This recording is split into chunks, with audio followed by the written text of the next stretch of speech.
Daniel and the lion's den. Daniel 6:27. God rescues and he saves. He performs signs and wonders. In the 3rd year of the reign of King Jehoiakim, Jerusalem was attacked and defeated by King Nebuchadnezzar of Babylon. The Babylonians carried off the cups and other vessels from the holy temple. They began using them in their own idol worship. The king then ordered the smartest and most handsome young men of Israel to be brought to his palace. There they would stay for 3 years, being trained to serve the king. One of these young men was a Jewish boy named Daniel. Each day, Daniel was given a portion of royal food and wine, but he refused to eat it. He chose instead to eat vegetables and drink water.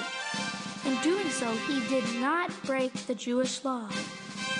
When the 3 years of training ended, all of the young men were presented to King Nebuchadnezzar. Daniel was by far the smartest and most handsome of them all.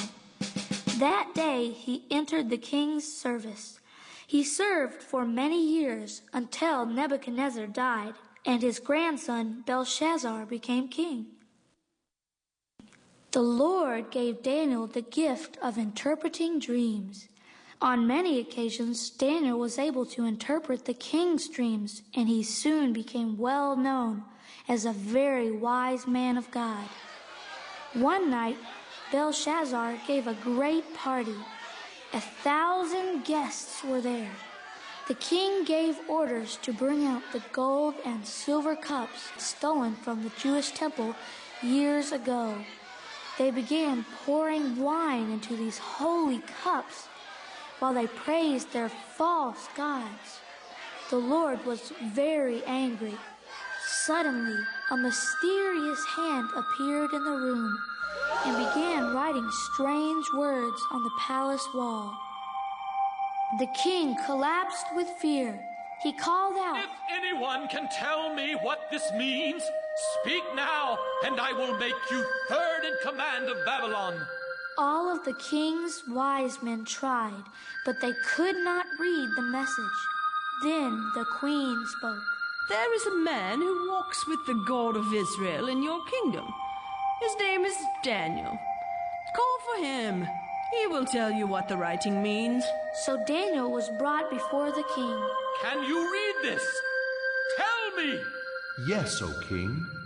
God has given me the ability to read it. It says you have not honored the living God, but mocked him." Daniel was made third in command of Babylon. But that night, Belshazzar, king of Babylon, was killed, and Darius the Mede took over the kingdom. King Darius handpicked 120 princes to rule his new kingdom. He then selected 3 presidents to oversee the princes. Of these 3, Daniel became the most important. The other presidents and governors were jealous that Daniel had been honored in this way, so they plotted against him. They went to the king as a group and said, "O King Darius, all of us have agreed that you should make a new law this day, a law that will unite the kingdom.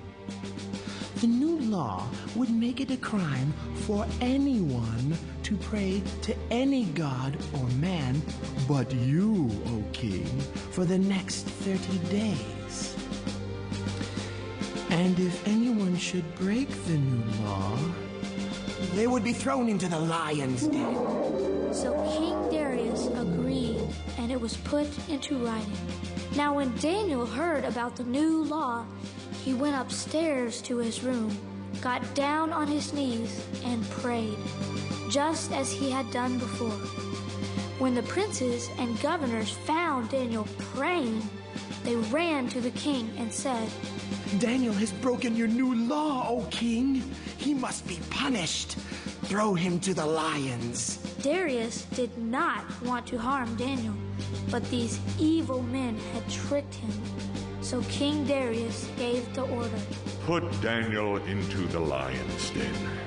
They took Daniel to the lion's den and threw him in. Then King Darius spoke to Daniel. May the God whom you serve rescue you. Then they sealed the den shut, and the king returned to the palace. At dawn, the king arose from a sleepless night and hurried to the den.